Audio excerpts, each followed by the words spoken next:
نہ جانے مسائل تو علماء سے پوچھیں، یہ حکم مبین ہم کو رب سے ملا ہے، چلو پوچھ کیسے جیے زندگی کو، چلو پوچھ لے کس میں رب کی رضا ہے، رب کی رضا ہے۔ الحمدللہ رب العالمین والصلاة والسلام علی سید الانبیاء والمرسلین، اما بعد فاعوذ باللہ من الشیطان الرجیم، بسم اللہ الرحمن الرحیم، الصلاة والسلام علیک یا رسول اللہ وعلی آلک واصحابک یا حبیب اللہ، الصلاة والسلام علیک یا نبی اللہ وعلی آلک واصحابک یا نور اللہ۔ مدنی چینل کے ناظرین، دارالافتاء اہل سنت کے سلسلے میں آپ کو ایک مرتبہ پھر مرحبا کہتے ہیں، خوش آمدید کہتے ہیں۔ دارالافتاء اہل سنت کے سلسلے کے اندر ہم بات کرتے ہیں شرعی مسائل کی، احکامات کی، اور آپ کی رہنمائی کرتے ہیں بہت سارے دنیاوی معاملات کے اندر۔ دین کیا کہتا ہے اس بارے میں ہم آپ کو بتاتے ہیں، شریعت مطہرہ کیا کہتی ہے، اسلام کیا کہتا ہے، ہمیں یہ کام کس طریقے سے کرنا چاہیے، اس بارے میں تعلیمات قرآن کیا ہیں اور تعلیمات احادیث کیا ہیں، اس بارے میں ہم آپ کو آگاہ کرتے ہیں۔ تو آج کا ہمارا ٹاپک ہے، موضوع ہے روزے اور زکوٰۃ کے مسائل۔ ابتداً بڑھتے ہیں درود پاک کی فضیلت کی طرف۔ چنانچہ نبی رحمت شفیع امت صلی اللہ تعالیٰ علیہ وآلہ وسلم کا فرمان عالی شان ہے کہ جو شخص مجھ پر ایک مرتبہ درود پاک پڑھتا ہے، اللہ تبارک و تعالیٰ اس پر 10 رحمتیں نازل فرماتا ہے۔ صلو علی الحبیب صلی اللہ تعالیٰ علی محمد صلی اللہ علیہ وآلہ وسلم۔ حدیث پاک ہے کہ سومو تصحو، روزہ رکھو صحت مند ہو جاؤ گے، تندرست ہو جاؤ گے۔ روزہ بہت ساری بیماریوں سے انسان کو بچاتا ہے۔ روزہ انسان کے جسم کو اعتدال پر جو ہے وہ لے کر آ جاتا ہے۔ روزے کے بہت سارے دینی بھی فوائد ہیں، اور در حقیقت اس کا بہت بڑا فائدہ تو یہ کہ اللہ تبارک و تعالیٰ نے جیسا کہ حدیث قدسی میں فرمایا الصوم لی وانا اجزی بہ وانا اجزا بہ، کہ روزہ میرے لیے ہے اور اس کی جزا میں خود ہوں۔ تو اس سے بڑھ کر تو کوئی چیز ہو ہی نہیں سکتی۔ لیکن دنیاوی اعتبار سے بھی اس کے بہت فوائد ہیں۔ میڈیکل بھی اس بارے میں بہت زیادہ جو ہے وہ ان ڈیٹیل جو ہے وہ بیان کرتا ہے کہ روزہ رکھنے کے کیا کیا فوائد ہیں۔ اور کیوں نہ ہو کہ نبی کریم صلی اللہ تعالیٰ علیہ وآلہ وسلم نے آج سے 1400 سال پہلے ہی ارشاد فرما دیا تھا کہ سومو تصیحو، روزہ رکھو تندرست ہو جاؤ گے۔ بہت سارے لوگ روزہ رکھنے کے معاملے کے اندر بہت کنفیوژن کا شکار ہوتے ہیں، یا ان کو دوسرے بعض لوگ جو ہے وہ اس حوالے سے کافی ڈرا دیتے ہیں کہ نہیں آپ بیمار ہیں، آپ روزہ نہ رکھیں یا آپ کی بیماری بڑھ جائے گی۔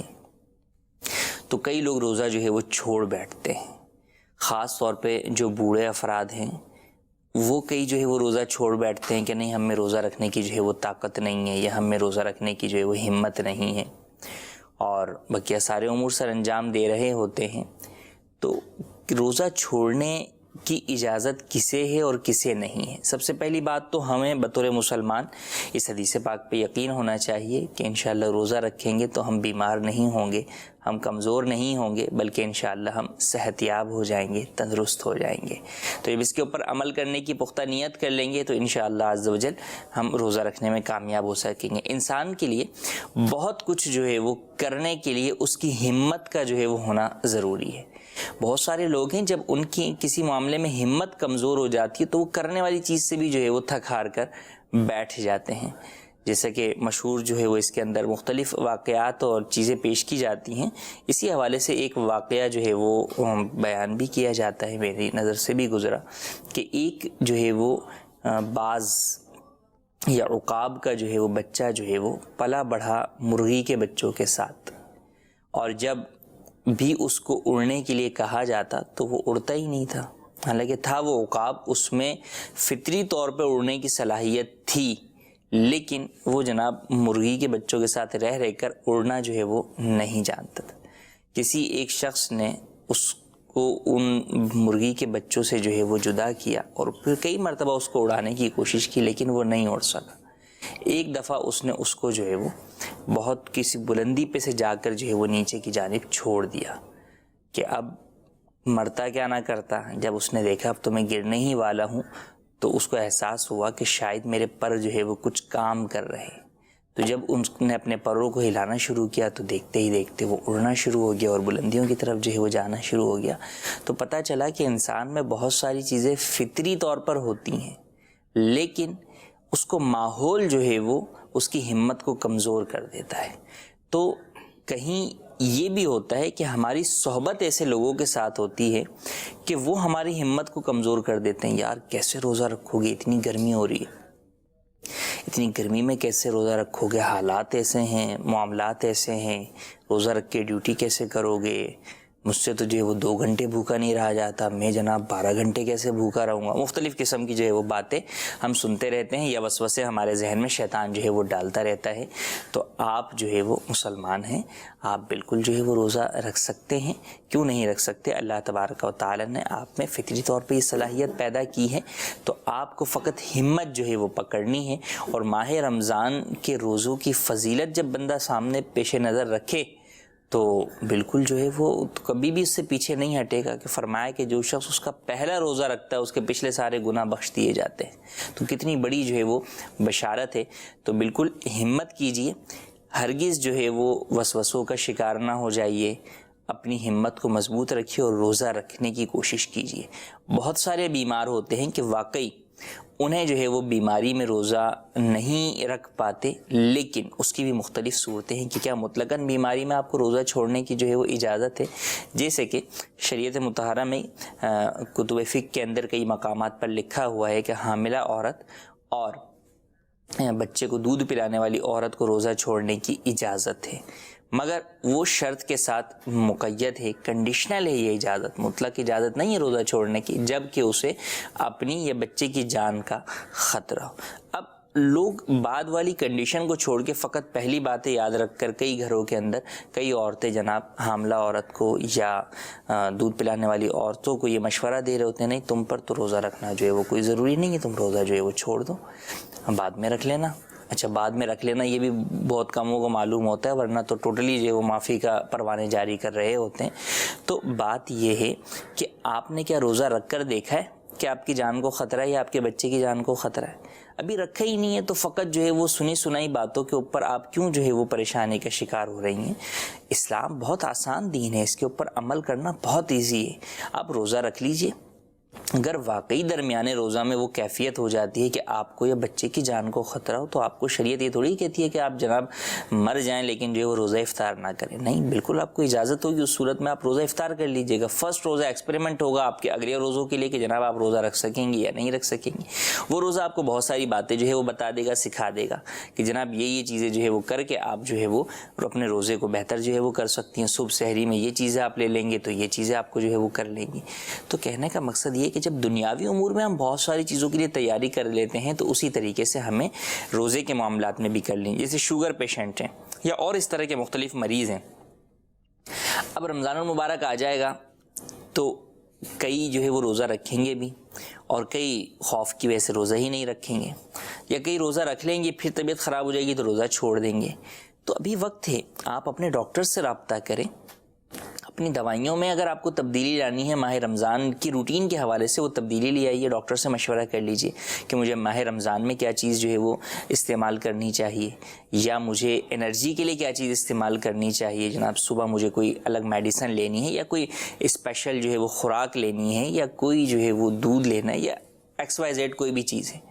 تو روزہ رکھنے کا شوق ہونا چاہیے، یعنی روزے سے ہمیں بھاگنا نہیں چاہیے کہ چلیں جناب بہانہ مل گیا تو چلیں ٹھیک ہے، نہیں، حال تو یہ ہونا چاہیے کہ ہمیں بہانہ ملے، بہانے سے مراد یہ کہ واقعی عذر ملے، شرعی عذر ملے، پھر بھی ہم یہ چاہیں کہ یار کسی طرح روزہ رکھ لوں میں۔ ایک انسان میں جو ہے وہ شوق ہونا چاہیے، طلب جو ہے وہ ہونی چاہیے کہ حدیث پاک کی طرف جو ہے وہ نظر کیجئے کہ حدیث پاک میں ہے نبی کریم صلی اللہ تعالیٰ علیہ وآلہ وسلم نے ارشاد فرمایا، میری امت کو معلوم ہوتا کہ ماہ رمضان میں کیا ہے تو وہ یہ تمنا کرتی کہ کاش پورا سال رمضان ہو۔ تو آقا دو جہاں صلی اللہ علیہ وسلم نے جب یہ بات ارشاد فرمائی تو یقیناً ہمیں اس بات سے اندازہ ہو جانا چاہیے کہ ماہ رمضان کتنی خیر و برکت والا ہے۔ ماہ رمضان کا روزہ جو آپ رمضان میں رکھتے ہیں وہ بقیہ ٹائم کے اندر اس کے برابر نہیں ہو سکتا، اور بعد میں روزہ رکھنا کتنا مشکل ہوتا ہے یہ بھی ہم جانتے ہیں۔ جیسے مسافر شرعی ہے تو اس کو روزہ چھوڑنے کی اجازت ہے، لیکن اگر وہ روزہ رکھ سکتا ہے اور اس کو روزہ رکھنے کی وجہ سے اس کے جو سفر کرنے والے دیگر افراد ہیں اس کے ساتھ ان کو پرابلم نہیں ہوتی کوئی، تو اس کو روزہ رکھ ہی لینا چاہیے کہ آج کل کے دور میں سفر ایزی ہے، آسان ہے، اور بعد میں روزہ رکھنا وہ مشکل ہو جاتا ہے کیونکہ ماحول ختم ہو جاتا ہے۔ ابھی ماحول جو ہے وہ انسان کا اسے روزے کی طرف آمادہ کر دیتا ہے، تو لہٰذا ہمیں یہ نیت کرنی چاہیے کہ ہمیں روزہ رکھنا ہے۔ جہاں تک بات رہی کہ کئی لوگ اس چیز کی طرف بڑھتے ہیں کہ جناب فدیہ ادا کر دیتے ہیں روزے کا، تو یہاں یہ بات یاد رکھنا ضروری ہے کہ فدیہ آپ کسے دے سکتے ہیں، کون دے سکتا ہے؟ کیا ہر شخص فدیہ دے سکتا ہے؟ نہیں، ایسا نہیں ہے۔ فدیہ فقط بوڑھا شخص دے سکتا ہے۔ کوئی بیمار کیسا ہی بیمار ہو، اگر وہ بوڑھا نہیں ہے تو وہ روزہ اور فدیہ نہیں دے سکتا۔ ہاں کسی بیماری کی وجہ سے اسے روزہ چھوڑنے کی رخصت ہوگی، لیکن فدیہ نہیں۔ اس کے لیے حکم یہ ہوگا کہ جب بعد میں صحت یاب ہو جائے تو ان روزوں کی قضا کرے۔ البتہ ایسا بوڑھا شخص جو کہ بڑھاپے کی وجہ سے اب روزہ رکھنے پر قادر ہی نہ ہو، نہ اب نہ آئندہ، نہ لگاتار روزے رکھ سکتا ہو، نہ ایک چھوڑ کے ایک رکھ سکتا ہو، اچھا نہ گرمی میں رکھ سکتا ہو نہ سردی میں رکھ سکتا ہو، کسی بھی طرح روزہ نہیں رکھ سکتا، تو اسے اجازت ہوتی ہے کہ وہ فدیہ دے دے۔ لیکن جس کی ایسی کنڈیشن نہیں ہے، بہت سارے بوڑھے ہیں 70 سال کے، ایون 80 سال کے بھی، وہ روزہ رکھ لیتے ہیں، ہمت ان کی جوان ہوتی ہے، یا گرمی میں نہیں رکھ سکتے لیکن سردیوں کے موسم آئے گا تو رکھ لیں گے، تو ان کو یہ حکم تو ہوگا ٹھیک ہے رمضان میں چھوڑ دیں روزے، لیکن سردیوں کے اندر ان روزوں کی قضا کریں گے، فدیہ نہیں ہوگا، کیونکہ فدیہ تو اس صورت میں ہوتا ہے جس صورت میں قضا ہی نہیں ہوتی، فدیہ قضا کے بدلے میں ہوتا ہے۔ تو لہٰذا یہاں پر یہ بات یاد رکھی جائے کہ روزے کا فدیہ وہی شخص دے سکتا ہے جو کہ اتنا بوڑھا ہو کہ بڑھاپے کی وجہ سے روزہ رکھنے پر اب اور آئندہ کبھی روزہ رکھنے پر قادر نہ ہو، نمبر 1۔ نمبر 2، نہ لگاتار رکھ سکتا ہو نہ ہی چھوڑ کے رکھ سکتا ہو۔ نمبر 3، نہ سردی میں رکھ سکتا ہو اور نہ ہی گرمی میں، یا کسی بھی موسم میں وہ نہ رکھ سکتا ہو، تو اسے فدیہ دینے کی اجازت ہوتی ہے۔ اس کے علاوہ جو بہت سارے لوگ فدیہ دے کر پرسکون ہو کے بیٹھے ہوئے ہوتے ہیں کہ جناب ٹھیک ہے ہم نے تو فدیہ دے دیا، ان کا ایسا کرنا درست نہیں ہے۔ روزہ رکھیے، اور اگر روزہ رکھنے کی واقعی شرعی عذر کی بنیاد پر طاقت نہیں ہے اور آپ شیخ فانی نہیں ہیں، ایسے بوڑھے نہیں ہیں جس کی ہم نے وضاحت کی، تو پھر آپ اللہ تبارک و تعالیٰ سے دعا کرتے رہیے کہ مولا مجھے صحت عطا فرما کہ میں روزے جو ہے وہ رکھ سکوں، اور جب صحت یاب ہو جائے تو آپ پر ان روزوں کی قضا لازم ہوگی۔ آئیے بڑھتے ہیں کالز کی طرف اور میسیجز کی طرف، اور آپ کی کالز کو شامل سلسلہ کرتے ہیں۔ جی کال دیجیے۔ مفتی صاحب سے میرا سوال ہے کہ بغیر سحری کا روزہ رکھ سکتے ہیں؟ جی روزے کے اندر یہ بھی معاملہ آ جاتا ہے، روزہ بغیر سحری کے بالکل ہو سکتا ہے۔ سحری کرنا سنت مبارکہ ہے، لیکن اگر سحری نہیں کی تو چاہے نفلی روزہ ہو، قضا روزہ ہو، ادا روزہ ہو، کوئی سا بھی روزہ ہو بغیر سحری کے رکھا جا سکتا ہے۔ بلکہ فرض روزے میں اگر آپ کی سحری رہ گئی تو بھی آپ پر لازم ہوگا کہ آپ بغیر کچھ کھائے پیے روزے کی نیت کر لیجیے اور بقیہ دن روزے دار کی طرح ہی گزاریے۔ اب اگر کوئی جان بوجھ کر کھاتا پیتا ہے تو وہ اس کا روزہ بھی نہیں ہوگا اور وہ گناہ گار بھی ہوگا۔ جی مزید کال۔ میرا نام نعیم الدین ہے۔ آنکھ کے اندر ڈراپ ڈالنے سے روزہ ٹوٹ جائے گا؟ جی روزے کے اندر یہ بھی باتیں آتی ہیں، خاص طور پر جو ہمارے جدید مسائل ہیں ان کے تحت کہ جناب کن چیزوں سے روزہ ٹوٹ جاتا ہے کن سے نہیں، تو آئی ڈراپس سے روزہ ٹوٹ جائے گا۔ آنکھ میں دوا ڈالنے کا مسئلہ علماء کے درمیان جو ہے وہ مختلف فی ہے، بعض علماء کے نزدیک نہیں ٹوٹتا، لیکن دارالفتاء اہل سنت اور دیگر کئی علماء کی تحقیق یہی ہے کہ آنکھ میں ڈراپ ڈالنے سے روزہ ٹوٹ جاتا ہے۔ فقط سرمے کی اجازت ہے، اس کے علاوہ آنکھ میں کوئی بھی چیز روزے کے حالت میں ڈالنے کی اجازت نہیں ہے۔ جی مزید کال۔ میرا نام مجتبیٰ ہے۔ میرا مفتی صاحب سے یہ سوال ہے کہ کیا روزے میں انجیکشن لگانے سے روزہ ٹوٹ جائے گا؟ جی انجیکشن لگانے سے روزہ نہیں ٹوٹتا، چاہے آپ وین میں انجیکشن لگائیں یا جو ہے وہ آپ گوشت میں لگائیں، مسکولر میں لگائیں، دونوں ہی صورتوں کے اندر روزہ نہیں ٹوٹے گا. ہاں بلا وجہ لگانے سے جو ہے وہ بچنا چاہیے، لیکن اگر لگوایا تو اس سے روزہ نہیں ٹوٹے گا. کچھ میسیجز بھی ہیں ہمارے پاس، انہیں بھی جو ہے وہ ہم شامل کرتے ہیں. سوال یہ ہے کہ سرما لگانے سے اور مہندی لگانے سے کیا روزہ ٹوٹ جائے گا؟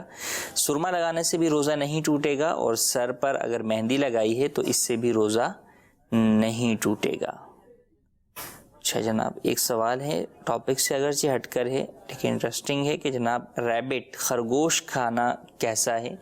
خرگوش حلال جانور ہے اور اسے کھانا جائز ہے. نبی کریم صلی اللہ تعالیٰ علیہ وآلہ وسلم میں بھی صحابہ کرام علیہم رضوان کا خرگوشت شکار کر کے اس کا گوشت پیش کرنا ثابت ہے. ایک سوال یہ ہے کہ کیا جس پر غسل فرض ہو وہ روزہ رکھنے کے بعد غسل کر سکتا ہے؟ جی ہاں بالکل، وہ روزہ رکھنے کے بعد غسل کر سکتا ہے. البتہ سحری میں اٹھا اور غسل فرض ہے تو کم از کم یہ کر لے کہ اچھے طریقے سے کلی کر لے، غرغرہ کر لے، ناک میں پانی اچھی طریقے سے چڑھا لے، پھر اس کے بعد چاہے سحری کر لے، اور بقیہ غسل جو ہے وہ سحری کے بعد نماز فجر کا وقت یا جماعت ہونے سے پہلے کر لے. ایک سوال یہ ہے کہ اگر کسی کا دل کا آپریشن ہوا ہو تو کیا یہ شرعی عذر ہے، روزہ چھوڑ سکتے ہیں؟ دل کے آپریشن میں بالکل اس میں ڈاکٹرز کی رائے کو دیکھا جائے گا. اگر ڈاکٹرز جو ہے وہ اسے منع کرتے ہیں اور ماہر ڈاکٹر ہیں اور ان ماہر ڈاکٹرز کی رائے کی بنیاد پر مریض کو بھی یہ غالب گمان ہو جاتا ہے کہ واقعی جو ہے وہ یہ روزہ میرے لیے نقصان دہ ہوگا. روزہ تو نقصان دہ نہیں ہوتا، مگر یعنی اتنی دیر بھوکا پیاسا رہنا یا دوائیاں درمیان میں نہ لینا، یہ جو ہے وہ جان کے لیے خطرہ بن سکتا ہے. تو بالکل اس صورت میں روزہ چھوڑنے کی اجازت ہوگی، لیکن بعد میں بہرحال اسے اس روزے کی قضا کرنی ہوگی. بس اوقات بعض ڈاکٹرز جو ہے وہ بعض معاملات میں، دل والے معاملے میں عرض نہیں کر رہا، بعض معاملات میں چھوٹی چھوٹی باتوں کے اوپر بھی روزے سے منع کر دیتے ہیں. تو کبھی اگر ایسا آپ کو کسی چیز میں ڈاکٹرز منع کریں تو اولاً تو کسی ایسے ڈاکٹر سے جو ہے وہ رائے لیں جو کہ دیندار ہو، نماز روزے کے احکامات پر عمل کروانے کی اس کی نیت ہو. اور اگر کہیں ایسا نہ ہو تو پھر 2-4 ڈاکٹر سے رائے لی جائے. یوں ہی اس عمل، اس کے جو پیشنٹ ہیں اس بیماری کے، ان بقیہ پیشنٹس سے بھی جو ہے وہ رائے لی جا سکتی ہے، اور اس میں بھی وہی پیشنٹس کی رائے لیں کہ جو دیندار ہوں. تو اس کے ذریعے سے بھی آپ کو ایک بات معلوم ہو جائے گی غالب گمان کے طور پر کہ جناب اس بیماری میں یا اس میں روزہ رکھنے کی کیا صورت جو ہے وہ ہو سکتی ہے. ایک سوال یہ ہے کہ جناب اگر انسان نے روزہ رکھا ہے اور بھول کر کوئی چیز کھا لی تو کیا روزہ ٹوٹ جائے گا؟ جی نہیں، اگر انسان نے بھول کر کھا یا پی لیا تو اس سے روزہ نہیں ٹوٹتا. یہ بھی نبی کریم صلی اللہ تعالیٰ علیہ وآلہ وسلم کے صدقہ اس امت پر احسان ہے کہ آپ علیہ السلام نے ارشاد فرمایا عفی عن امتی الخطا والنسیان، کہ میری امت سے خطا اور نسیان کو معاف رکھا گیا. تو روزے کی حالت میں اگر بھول کر کوئی چیز کھائی پی تو روزہ نہیں ٹوٹے گا. لیکن اگر کھائی جو ہے وہ چیز جو ہے وہ جان بوجھ کر ہے، جان بوجھ کر مراد یہ کہ بھولا ہوا نہیں ہے، روزہ ہونا تو یاد ہے لیکن وہ چیز غلطی سے چلی گئی. مثلا کوئی شخص جو ہے وہ جناب لیٹا ہوا تھا اور بارش ہو گئی اور بارش کا قطرہ جو ہے وہ منہ کے اندر جو ہے وہ چلا گیا، تو اس نے قصدن نہیں ڈالا، اچانک جو ہے وہ چلا گیا اور اس میں اس کا ارادہ نہیں تھا، لیکن اس وقت اس کو اپنا روزے دار ہونا یاد تھا. تو اس صورت میں گناہ گار اگرچہ نہیں ہوگا لیکن روزہ بہرحال ٹوٹ جائے گا. اور یاد رہے کہ روزہ جب ٹوٹ جاتا ہے تو بقیہ ٹائم جو ہے وہ روزے دار کی طرح ہی گزارنا لازم ہوتا ہے. یہ نہیں کہ جناب روزہ ٹوٹ گیا تو چلو اب کھانا پینا شروع کر دو، نہیں، بلکہ اس روزے کی قضا تو اگرچہ بعد میں لازم ہوگی لیکن حکم یہ ہوگا کہ جو بقیہ دن رہ گیا ہے وہ روزے دار کی طرح ہی گزارے، یہ بھی واجب ہے. ایک سوال یہ ہے کہ کیا اسلامی بہن تراویح پڑھا سکتی ہے اسلامی بہنوں کو؟ جی نہیں، عورت کی امامت نہیں کر سکتی. عورت جو ہے وہ عورت کی امامت نہیں کرے گی، لہٰذا عورتیں گھروں میں تراویح پڑھیں اور علیحدہ علیحدہ تراویح ادا کریں. تراویح جس طرح مردوں کے لیے سنت مؤکدہ ہے یوں ہی عورتوں کے لیے بھی سنت مؤکدہ ہی ہے، لہٰذا عورتیں بھی 20 رکعت تراویح نماز کا لازمی طور پر گھر میں اہتمام کریں. جی کال دیجیے. میرا نام محمد مدثر اختاری ہے، میں ضلع گجرات گاؤں پیرڑا سے بات کر رہا ہوں. میری 12 سال عمر ہے. کیا میرے پر روزے فرض ہیں یا نہیں؟ برائے مہربانی ارشاد فرما دیجیے. جی مزید کال. میرا سوال ہے کہ اگر تراویح چھوڑ کے بندہ اپنی قضا نمازیں پڑھے تو کیسا ہے، اجازت ہے اس کی؟ جی مزید کال. والد صاحب نے چھوٹی بہن کو کچھ رقم دی ہوئی ہے جہیز کے سامان کے لیے. میری بہن کا کوئی ذریعہ آمدنی بھی نہیں ہے. اس رقم کو 3 سے 4 سال ہو گئے ہیں. اس کے بارے میں پوچھنا تھا، اس پہ زکوٰۃ بنتی ہے تو کتنی بنتی ہے؟ جی پہلا سوال مدنی منع نے کیا کہ 12 سال عمر ہے تو کیا روزے رکھنے کا حکم ہے، روزے فرض ہیں؟ روزے اگرچہ فرض تو عاقل اور بالغ مسلمان کے اوپر فرض ہیں، لیکن جس طرح نماز بھی عاقل بالغ مسلمان پر فرض ہے، مگر حکم یہ ہے کہ 7 سال سے والدین پڑھنے کا حکم دیں گے اور 10 سال کی عمر کے اندر مزید سختی کے ساتھ جو ہے وہ پڑھائیں گے. یہی حکم روزے کا ہے کہ روزے بچوں کو 7 سال کی عمر سے رکھوائے جائیں اور سختی کے ساتھ 10 سال سے رکھوائے جائیں. روزے میں بس فرق یہ ہے کہ جب کہ دکھتا ہو کہ بچہ اپنی جسمانی کیفیت کے اعتبار سے روزہ رکھنے کی طاقت رکھتا ہو، بہت ہی کمزور بچہ ہے کہ واقعی جو ہے وہ اتنا ٹائم جو ہے وہ بھوکا پیاسا نہیں رہ سکتا اور واقعی لگتا ہے کہ اس کی صحت جو ہے وہ خراب ہو رہی ہے یا اس کی طبیعت جو ہے وہ خراب ہے یا وہ اتنا طاقت ہی نہیں رکھتا اتنی دیر بھوکا رہنے کی، تو وہ جدا بات ہے. لیکن اس میں حقیقت کو سامنے رکھ کر دیکھنا. ایک ہے ماں باپ کا لاڈ پیار، تو لاڈ پیار میں تو بچہ 2 گھنٹے بھی بھوکا نہیں رہ سکتا، لیکن بچہ طاقت رکھتا ہے 2 گھنٹے بھی بھوکا رہنے کی جو 10 سال کا بچہ ہے. تو لاڈ پیار سے قطع نظر اسلام کے احکام پر عمل کرنے والا لاڈ پیار، بچوں کو دین کی طرف لانے والا لاڈ پیار جو ہے وہ اختیار کرنا چاہیے. تو بالکل جو بچے بڑے ہیں اور روزہ رکھنے کی طاقت رکھتے ہیں بالکل لازمی طور پر رکھیں. والدین بسا اوقات جو ہے وہ بچوں کو، بعض بچے بڑے شوق سے جو ہے وہ روزہ رکھتے ہیں، تو اگر وہ بچے بڑے ہیں 7 سال سے ان کی عمر جو ہے وہ زیادہ ہے، 7 سال ہے یا اس سے زیادہ ہے اور وہ روزہ رکھتے ہیں تو پھر والدین منع نہ کریں. ہاں اگر واقعی کوئی بچہ ایسا ہے کہ والدین کو نظر آتا ہے کہ یہ روزہ نہیں رکھ سکتا، طاقت نہیں ہے، یا ایک آدھ رکھا اس سے پتہ چل گیا، تو پھر اس کو جو ہے وہ منع کیا جا سکتا ہے. لیکن اگر ایسا نہیں ہے، بچہ روزہ رکھ رہا ہے، تو پھر روزہ بالکل اس کو منع نہ کیا جائے، بلکہ روزہ نہ رکھے تو آپ کو رکھوانے کا حکم ہے کہ 7 سال میں کہہ کر رکھوائیے اور 10 سال کی عمر میں سختی کر کے بھی جو ہے وہ روزہ رکھوانے کا حکم ہے. تو آج سے اپنے بچوں کو ہم روزہ رکھنے کی عادت ڈالیں گے تو انشاءاللہ عز و جل کل بڑے ہو کر بھی یہ عادت ان میں پختہ ہوتی چلی جائے گی. دوسرا سوال ہمارا یہ ہے کہ جناب قضا نمازیں کی بڑی تاکید آئی ہے کہ نماز بندہ قضا جلد از جلد جو ہے وہ ادا کر لے، تو کیا تراویح کی 20 رکعت کی جگہ بھی قضا نماز پڑھ سکتے ہیں؟ جی نہیں، تراویح کی 20 رکعت کی جگہ پر آپ قضا نماز نہیں پڑھ سکتے، بلکہ تراویح سنت موقدہ ہے. تو کسی بھی سنت موقدہ کی جگہ پر آپ قضا نماز نہیں پڑھ سکتے. ہاں جو سنت غیر موقدہ ہیں یا نوافل ہیں ان کی جگہ پر آپ قضا نماز ادا کر سکتے ہیں. تراویح خود سنت موقدہ ہے، لہٰذا اس کو خود ادا کرنا ضروری ہے.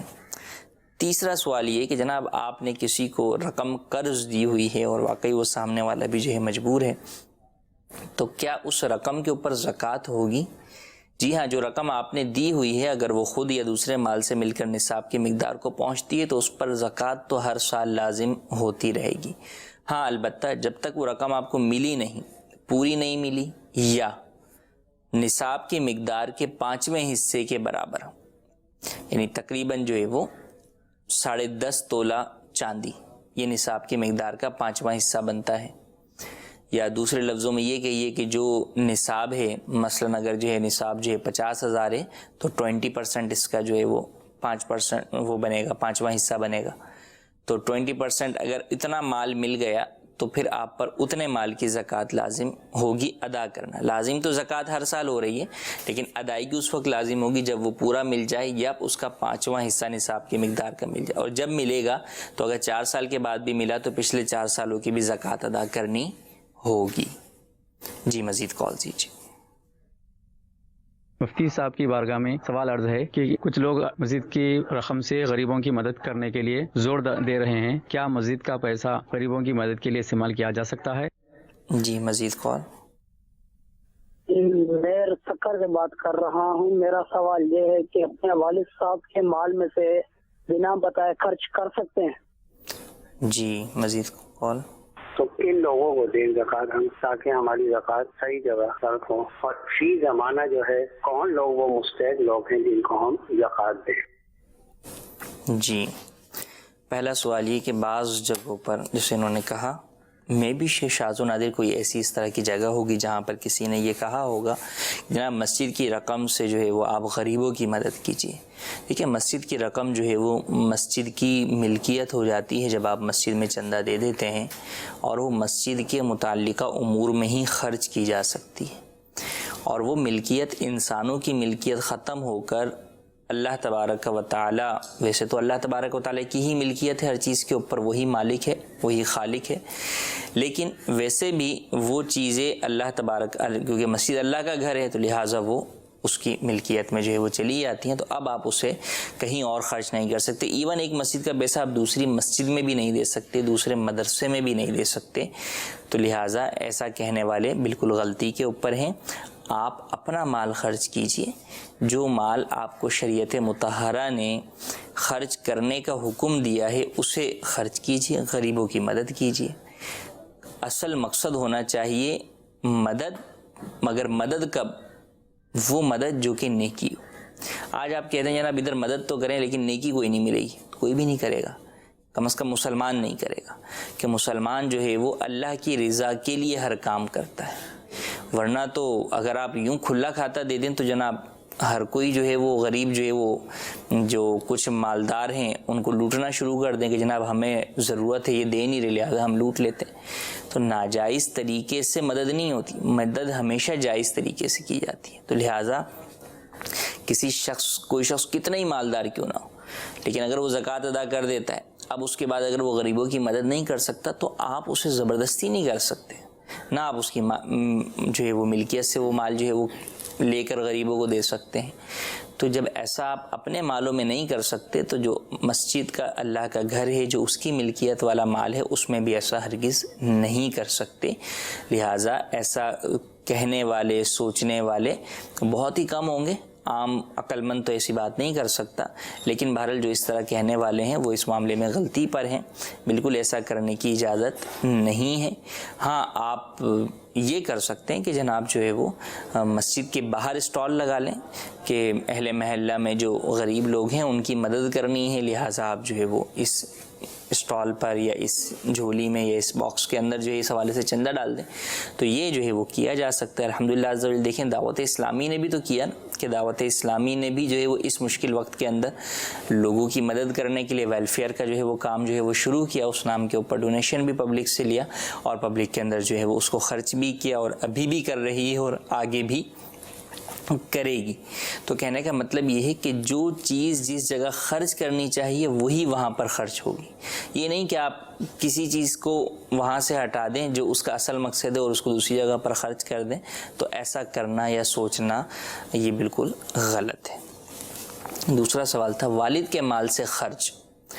والد کے مال سے ہو یا کسی کے بھی مال سے ہو، اس کی اجازت کے بغیر آپ خرچ نہیں کر سکتے. اب اجازت عموماً دو طرح کی ہوتی. ایک تو یہ کہ صراحتاً کہا ہوا کہ بھائی ٹھیک ہے تمہیں میں نے اپنے مال کا جو ہے وہ مالک بنایا، مختار بنایا. مالک تو بنا دیا تو وہ تو مالک ہی ہو جائے گا، لیکن یہ ہے کہ میں نے تمہیں اپنے مال کے جو ہے وہ attorney they the, power of attorney جس کو جو ہمارے یہاں مختلف کہا جاتا ہے جب زمینیں وغیرہ کی ٹرانسفر ہوتا ہے اس وقت. ویسے بھی پاور آف اٹارنی جو ہے وہ بنتا ہے. مثال کے طور پہ کوئی شخص بہت بیمار ہو گیا تو وہ اپنا پاور آف اٹارنی اپنے کسی بڑے بیٹے کو دے دیتا ہے یا اور کسی شخص کو جو ہے وہ دے دیتا ہے. شریعت مطہرہ کے اندر جو ہے وہ اسے وصی جو ہے وہ کہا جاتا ہے، اور پورا وصی کا ایک پورا باب ہے اور اس کے احکامات جو ہے وہ جدا جدا ہیں. وصی کے کیا اختیارات ہوتے ہیں، کیا نہیں ہوتے، ان ڈیٹیل موجود ہے. تو اب صراحتاً کہہ دیا تو جناب ٹھیک ہے وہ خرچ کر سکتا ہے. پھر صراحت کے اندر بھی وہ ہو سکتا ہے کہ وہ باؤنڈریز کھینچ دے کہ بھائی اتنا حد تک تم مال خرچ کر سکتے ہو، 5 لاکھ سے اوپر خرچ کی اجازت نہیں ہے تمہیں، 5 لاکھ کی جو ہے وہ اجازت ہے، یا ان جگہوں پہ خرچ کر سکتے ہو، اس کے علاوہ خرچ کرنے کی اجازت نہیں ہے. تو جتنی اجازت ہوگی اتنا ہی خرچ کر سکے گا. اور ایک یہ ہے کہ دلالتاً اجازت ہوتی ہے، انڈرسٹوڈ طور پر اجازت ہوتی ہے، عرف کے مطابق جو ہے وہ اجازت ہوتی ہے کہ باپ کے مال میں سے وہ خرچ کرتا ہے باپ کے سامنے اور باپ کو جو ہے وہ اس بات کا برا نہیں لگتا. مثال کے طور پہ غلے کے اوپر دکان کے جو ہے وہ باپ نے بیٹے کو بٹھایا ہوا ہے. اب جو ہے وہ کوئی غریب مانگنے کے لیے آیا تو غلے میں سے اٹھا کے اس نے 10 روپے دے دیے. تو اب یہ جب باپ غلے پر بیٹھتا تھا وہ بھی یہی کرتا تھا, بیٹے نے بھی باپ کے دیکھا دیکھی وہی کرنا جو ہے وہ شروع کیا, لیکن در حقیقت اس میں باپ کی اجازت شامل ہے. اب 10 روپے 20 روپے اتنے جتنے عرف ہے اس کے مطابق تو اجازت ہے, لیکن اب اگر وہ اس میں سے اٹھا کے 1 لاکھ روپے کسی کو دینا چاہے تو اس سے باپ شاید راضی نہیں ہوگا, تو اسے 1 لاکھ کے دینے کی اجازت نہیں ہوگی. تو عرفاً پھر انڈرسٹوڈ طور پر جتنی اجازت ہوتی ہے وہ اتنی لمٹ تک ہی رہے گی, اس سے زیادہ جو ہے وہ ابو نہیں ہوگی. تو صراحتاً یا دلالتاً اجازت ہوگی تو خرچ کرنے کی اجازت ہوگی, وغیرہ نہیں. اگر باپ نے منع کیا ہوا کہ تمہیں اس میں سے 1 روپے خرچ کرنے کی اجازت نہیں ہے تو اب بالکل بھی اس میں سے خرچ وہ باپ کی اجازت کے بغیر نہیں کر سکتا. تیسرا سوال بہت امپورٹنٹ ہے کہ ہم مدد کر رہے ہیں لوگوں کی, زکوٰۃ ادا کر رہے ہیں, ہمیں یہ بتائیے کہ مستحق کون ہے تاکہ ہماری مدد درست جگہ پر لگے اور ہماری زکوٰۃ درست طریقے سے ادا ہو سکے. مستحق زکوٰۃ وہ شخص ہے جس کی ملکیت میں, اگر ہم آج کی بات کریں تقریباً 50,000 اراؤنڈ 50,000 جو ہے وہ کہ لگ بھگ اس کی ملکیت میں مال کسی بھی قسم کا نہ ہو, حاجت اصلیہ سے زائد اس کی ملکیت میں کسی بھی قسم کا مال نہ ہو, نہ سونا نہ چاندی نہ کرنسی نہ مال تجارت نہ پرائز بانڈ نہ اور گھر کا اضافی سامان وغیرہ کچھ بھی نہ ہو, تو وہ مستحق زکوٰۃ ہے. اگر وہ ہاشمی نہیں ہے تو آپ اسے زکوٰۃ دے سکتے ہیں. اب آپ کو کیسے معلوم ہو کہ مستحق ہے یا نہیں ہے؟ ہاشمی ہونا تو آپ اس سے معلوم بھی کر سکتے ہیں, پوچھ بھی سکتے ہیں, اور دیگر اس کے جو رشتہ دار ہیں ان کے ذریعے سے بھی معلوم ہو سکتا ہے.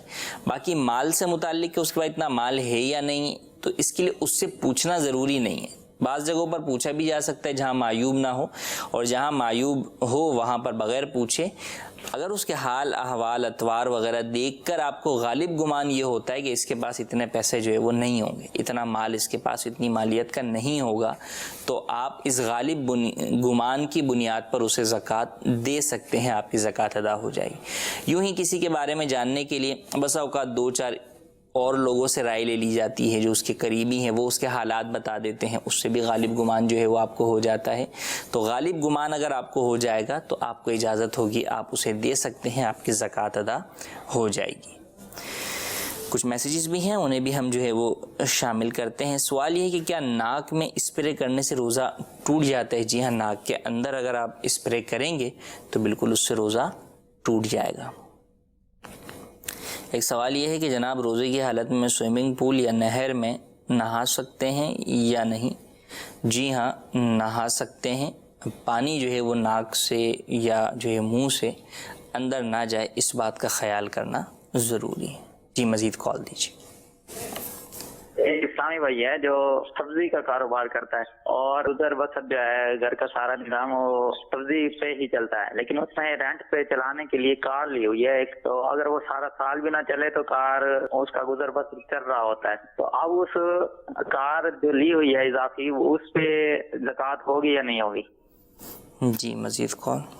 میرا مفتی صاحب سے سوال ہے کہ اگر امام صاحب تکبیر انتقالات صحیح سے ادا نہ کرتا, ایسے امام کے پیچھے نماز پڑھنا کیسا ہے؟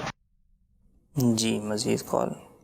میرا نام محمد اسد ہے, میں ضلع میانماری سے بات کر رہا ہوں. میرا سوال یہ ہے کہ میرے پاس 4 تولے سونا ہے اور 3 تولے چاندی ہے, کیا اس پر زکوٰۃ واجب ہوگی, فرض ہوگی, دینی ہوگی؟